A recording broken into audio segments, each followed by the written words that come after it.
পূর্ব বর্ধমানের প্রশাসনিক সভা থেকে মুখ্যমন্ত্রী মমতা বন্দ্যোপাধ্যায় 14টি জেলার ভার্চুয়ালের মাধ্যমে 7033টি পাট্টার দলিল বিতরণ করেন। এই উপলক্ষে বারাবণী বিধানসভার সালানপুর ব্লকে একটি বিশেষ অনুষ্ঠানের আয়োজন করা হয়। এদিন মেয়র বিধান উপাধ্যায় 52 জনের হাতে পাট্টা তুলে দিলেন।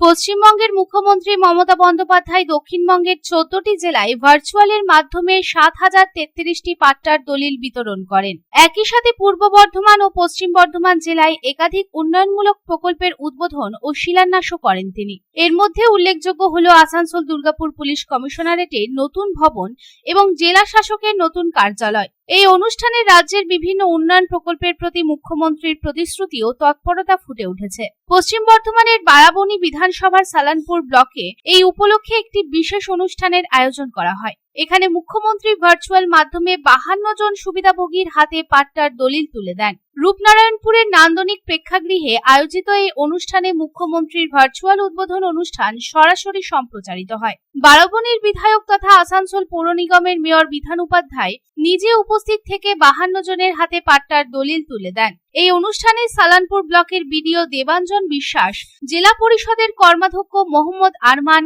সালানপুর পঞ্চায়েত সমিতির সহসভাপতি বিদ্যুৎ মিশ্র আরো অনেক গণ্যমান্য ব্যক্তি উপস্থিত ছিলেন। মুখ্যমন্ত্রী মমতা বন্দ্যোপাধ্যায় পূর্ব বর্ধমান জেলা থেকে এই ভার্চুয়াল অনুষ্ঠানের মাধ্যমে দক্ষিণবঙ্গের 14টি জেলায় পাট্টা বিতরণের কাজ সম্পন্ন করেন। পাট্টা বিতরণের এই উদ্যোগ রাজ্যের সাধারণ মানুষের জন্য জমির মালিকানা নিশ্চিত করার ক্ষেত্রে একটি গুরুত্বপূর্ণ পদক্ষেপ। এছাড়াও আসানসোল দুর্গাপুর অঞ্চলের প্রশাসনিক অবকাঠামোর উন্নয়নে নতুন ভবনগুলির উদ্বোধন এই অঞ্চলের প্রশাসনিক কার্যক্রমকে আরো গতিশীল করবে বলে আশা করা হচ্ছে। এই অনুষ্ঠানে মুখ্যমন্ত্রী রাজ্যের উন্নয়নের বিভিন্ন দিক তুলে ধরেন। তিনি জানান, রাজ্য সরকার জনগণের কল্যাণে কাজ করে যাচ্ছে এবং এই ধরনের উদ্যোগের মাধ্যমে সাধারণ মানুষের জীবনযাত্রার মান উন্নত করাই তার লক্ষ্য। দুই জেলাবাসী এই উদ্যোগকে সাধুবাদ জানিয়েছেন এবং এটি তাদের জীবনে ইতিবাচক পরিবর্তন আনবে বলে আশা প্রকাশ করেছে।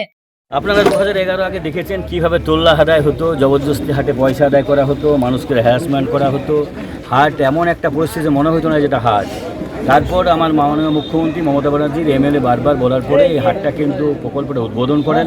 তারপরেও কিন্তু আপনারা দেখেছেন হাইকোর্ট থেকে শুরু করে অনেক কেসের মুখে এই হাট প্রতিবন্ধকতার মধ্য দিয়ে কিন্তু এই হাটটা হয়েছে। আজ সুন্দরভাবে হাটটা হয়েছে এবং আজকে দিদি ওপেনিং করবে এবং নিশ্চয়ই হাটটাকে ভালো করে অ্যালট করা হবে।